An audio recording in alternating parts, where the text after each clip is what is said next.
بسم الله الرحمن الرحيم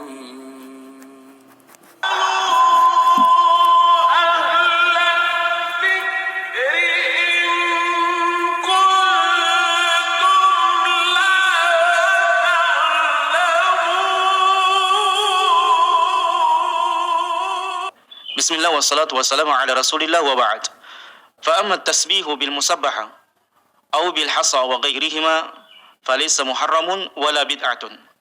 Maka adapun bertasbih dengan menggunakan alat tasbih yang lainnya seperti kerikil atau alat elektronik, maka itu bukan merupakan perkara haram dan bukan merupakan perkara bid'ah.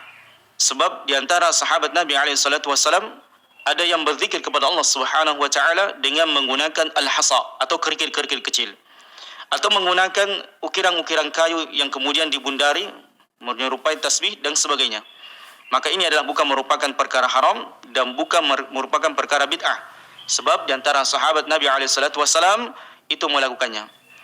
Sebagaimana hal ini tersebut difatwakan oleh Syekh Shalih Al-Fauzan, kemudian Syekh bin Baz dan Syekh Al-Utsaimin rahimahullah dan ulama-ulama yang lainnya. Namun yang afdal jaman rahmatullah, yang lebih utama adalah meninggalkan hal tersebut. Lebih utama. Jadi kita dianjurkan untuk berzikir kepada Allah Subhanahu wa taala dengan menggunakan jari jemari.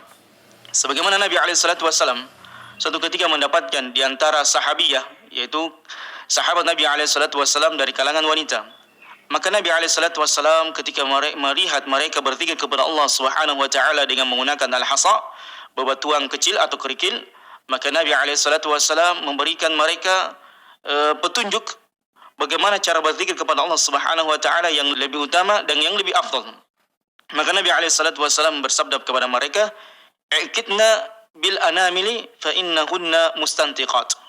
I'kidna, hitunglah tasbih-tasbih kalian, zikir-zikir kalian kepada Allah Subhanahu wa taala bil anamili, yaitu dengan jari jemari atau ruas jemari-jemari kalian. Fa innahunna mustantiqat.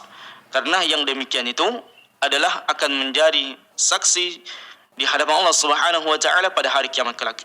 Namun kalau ditanya hukum asal bertasbih dengan menggunakan kerikil atau benda yang lainnya untuk berzikir kepada Allah Subhanahu wa taala, menghitung jumlah zikir kepada Allah Subhanahu wa taala, maka hukum asalnya diperbolehkan.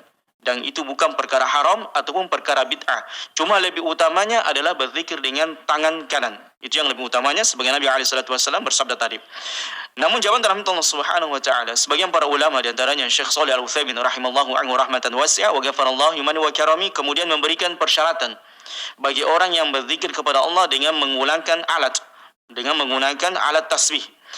Di antaranya adalah hendaknya ketika seseorang itu menggunakan alat tasbih ketika berzikir kepada Allah Subhanahu wa taala, jangan sampai muncul di dalam dirinya sifat riya.